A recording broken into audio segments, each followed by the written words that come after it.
नमस्कार, स्वागत है आपका JBN 24 न्यूज में। मैं हूं राशि।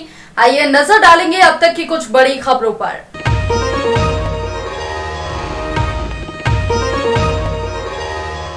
देश के 5वें प्रधानमंत्री किसानों के सबसे बड़ी हितैषी, धर्मनिरपेक्ष और विचारों के प्रबल समर्थक चौधरी चरण सिंह जी की 34वीं पुण्यतिथि पर यहां पथरा पंचायत भवन में जनाधिकार छात्र परिषद के राष्ट्रीय अध्यक्ष सह पिपरा विधानसभा के पूर्व प्रत्याशी गौतम आनंद के द्वारा किसान विचार गोष्ठी का आयोजन कर चरण सिंह को श्रद्धांजलि दी गई। विचार गोष्ठी को संबोधित करते हुए गौतम आनंद ने कहा कि आज देश के किसानों की जो हालत है, इस मुश्किल समय में चौधरी चरण सिंह जी के विचारों की प्रासंगिकता और ज्यादा बढ़ गई है। चौधरी साहब हमेशा कहा करते थे कि देश की तरक्की और खुशहाली का रास्ता हमेशा गांव के खेत खलियान से होकर जाता है। उनका राजनीतिक सफर एक विधायक से लेकर प्रधानमंत्री तक रहा।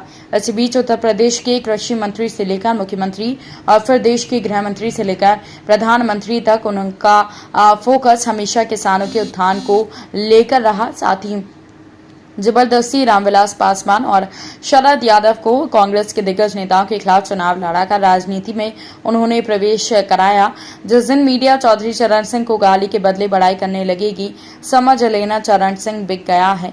चरण सिंह देश के एकमात्र ऐसे नेता थे जो अपने दल के प्रत्याशियों के चुनाव प्रचार में जाते थे तो वहां उपस्थित आम लोगों से कह देते थे कि अगर हमारा प्रत्याशी सही है तो आप वोट देना, नहीं तो वोट मत देना।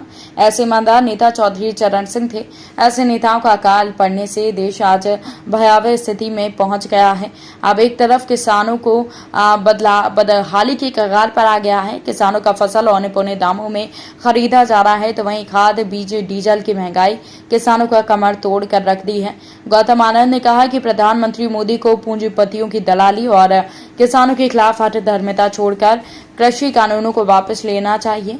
युवा नेता जुबेर रहमान ने कहा कि वर्तमान समय में नेताओं को देश के युवाओं को चौधरी चरण सिंह के विचारों को आत्मसात कर किसान हित और युवाओं के रोजगार के साथ अनेक स्तर पर काम करना चाहिए। इस दौरान प्रकाश यादव, हरिराम यादव, देवी लाल, मोहम्मद इस्राफिल, वीरेंद्र चौधरी, बिट्टू यादव के साथ तमाम लोग मौजूद थे।